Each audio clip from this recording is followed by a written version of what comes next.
So a tensor is a geometric object. It's supposed to have some physical reality for some physical quantity that's independent of the coordinates that we've chosen or other coordinates that we might have chosen.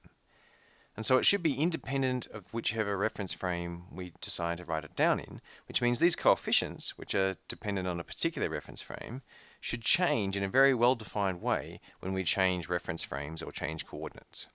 Now, how do these things change coordinates? So to change reference frame for my tensor, all I have to do really is change the reference frame for each of my basis vectors and covectors, because it's simply made up of vectors and covectors, and I know how they transform when I go from one coordinate system to another, or one reference frame to another. Let's have a look at an example. Supposing I have a position vector. So there is a position in space, and I could be describing that in terms of x and y, or I could be describing it in terms of r and theta. Now in terms of the vector, that means I have to break the vector down either into two unit vectors, one in the x direction, which is the I unit vector typically, and the y unit vector is usually called j, or in a different basis, I'd be having to break it into two different unit vectors, and they would have to be in these directions. So how do I get these in terms of those? Well, I just look at the coordinate transformations. So I know how r and theta are transformed from x and y. So we all know how to calculate, say, the r hat unit vector, and it comes down to the derivatives.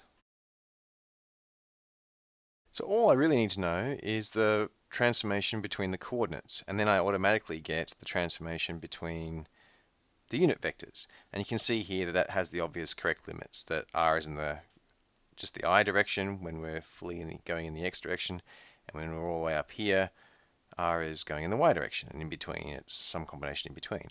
And I could do exactly the same thing for theta. So let's generalize this process to find out how an arbitrary basis vector transforms. So if you have the new coordinates xj dash and you have the old coordinates xj, and you want to find a relationship between the old basis vector ej and the new basis vector ej dash, then it's simply the partial derivative of the old coordinates with respect to the new coordinates. And this is just a sum over that, and that's exactly what we've got here, except here it'd be four-dimensional. So that's how all these vectors transform. What about the covectors? Well, the inner product between a covector and a vector, that functional, has to be independent of the coordinates. It has to be independent of the reference frame. Therefore, when you change reference frames, because we know how the vectors are changing, we automatically get how the covectors must be changing as well, which looks just like the inverse formula of this one. And you'd expect something very similar to that because there's a real symmetry between the vector space and the dual space. Now we can compress our notation a little bit by writing these derivatives as the function p, and we have an identity because we know that if we take the derivative of the coordinates, a set of coordinates, with their own coordinates, then we just get the delta function. But if we expand this in terms of the derivatives with respect to some other coordinate system, we'll get a total derivative. And so we have this identity for the p's. Now we can use these transformations for the vectors and the covectors in our tensor if we like, and this will give us a transformation for our coordinates in our tensor.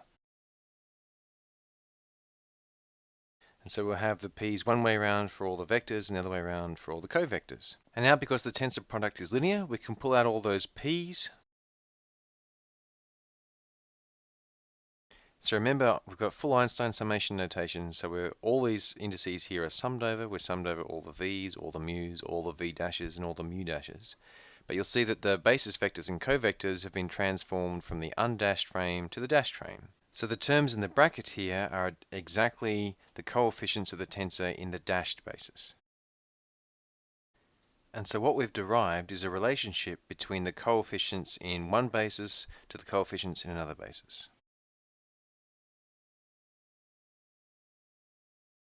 It's actually very hard to get this formula wrong because you have to follow the rules all the time. When you're summing, you must have one index up and one index down. So we have a v1 up, we must have a v1 down. And the free indices have to be the same too. So the v1 dash is high, so this v1 dash must be high. And so similarly for the mu's. And anything that transforms this way could be the coefficients of a tensor, and any tensor must transform this way. Now that we've gone through that process of effectively talking about what happens in terms of the covectors and the vectors, and we've figured out what happens to the coefficients, from now on most of our calculations will just be dealing with the coefficients. And if we have to change basis, we will change basis in this way. Now, in order for tensors to really mean something, they have to be something independent of those coordinates. The fundamental tensor theorem says that if two tensors are equal in one coordinate system, then they're actually equal in all coordinate systems. Now, having a look at that, does that seem obvious? Yes, it does, because if they're equal in one coordinate system, then these numbers are all the same. And because they're both tensors, they have to transform to the new coordinates this way, and therefore we must get the same answers for the new coefficients in the new coordinate system. Another tensor theorem is that if a tensor is 0 in one frame, in one coordinate system, then it must be 0 in all coordinate systems. And that's pretty simple, because if it's 0, all its coefficients are 0, and because this is linear, therefore it must be 0 in all coordinate systems. So once you've got this definition of how the coefficients transform between coordinate systems, then most of the tensor theorems become completely obvious.